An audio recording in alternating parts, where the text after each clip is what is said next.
చూడులే గివ్విటికి గవ్విటికి పెద్ద తేడా ఏం లేకుండా పోయిందటనులా.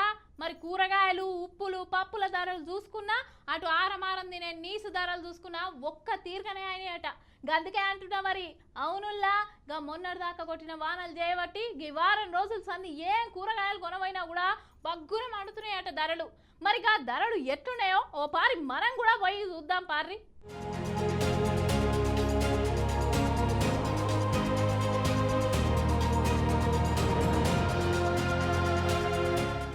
ఓ పారి మీరు కూరగాయల ధరలు వింటే బీర్ పోవాల్సిందే చూడు. బీరకాయ ధర అట 120 రూపాయలట నుల్లా, టమాటా 100, కాకరకాయ 100, వంకాయ 60, చిక్కుడుకాయ 120, ములగకాయనట 200 రూపాయలు నడుస్తుందట చూడు. బెండకాయ 60 రూపాయలు, దొండకాయ 60 రూపాయలు, సోరకాయ 50, క్యారెట్ 60, బీట్రూట్ 60, పచ్చిమిరపకాయలు 60 రూపాయలు, కొత్తిమీర 200 అట, పాలకూర 100 రూపాయలట, ఇక తోటకూర 100, అవిటితో పాటు అల్లము 100 రూపాయలు నడుస్తుందట.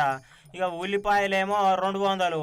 ఇగో ఇటు చూడ్రి ఉల్లిగడ్డలు 60 రూపాయలు, కోడిగుడ్లు డజన్ తీసుకుంటే 80 రూపాయలు. ఎట్లా బతకాలి అనుకొస్తున్నారు జనాలు చూసిన వాళ్ళు అయితే.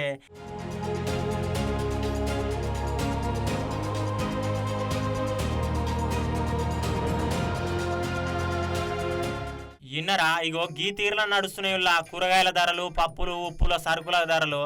ఇక పేదోళ్ళు ఎట్లా బతకాలి అనుకుంటే చాలా మంది అయితే మండి పడుతున్నారు కాదా. మరి ఇక పేదోళ్ళ మీద భారం వేయొద్దు అనుకుంటా ప్రభుత్వాన్ని కోరుతున్నారట ప్రజలు. అసలు గింత కథ ఎందుకైందో ఎరికేనా? మొన్నటి వానలకే ఈ ఎఫెక్ట్ అటనుల్లా.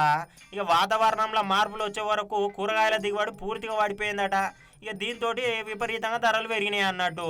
మామూలు రోజులలో మార్కెట్కి పోదామంటే వారానికి కిలో చొప్పున తెచ్చుకునేటోళ్ళు, కానీ ఇప్పుడు ఆ పరిస్థితి లేదు పోయిండ్రి. ప్రతి ఒక్కరు అర్ధ కిలో పావు కిలో అనుకుంటా కొనుక్కపోతురట. మరి ఏం చేస్తారు ధరలు పెరిగినప్పుడు? జర ప్రభుత్వాలు పట్టించుకొని ధరలు తగ్గేటట్టు చూస్తే పుణ్యం ఉంటుంది సారు అనుకొస్తున్నారు జనాలంతా.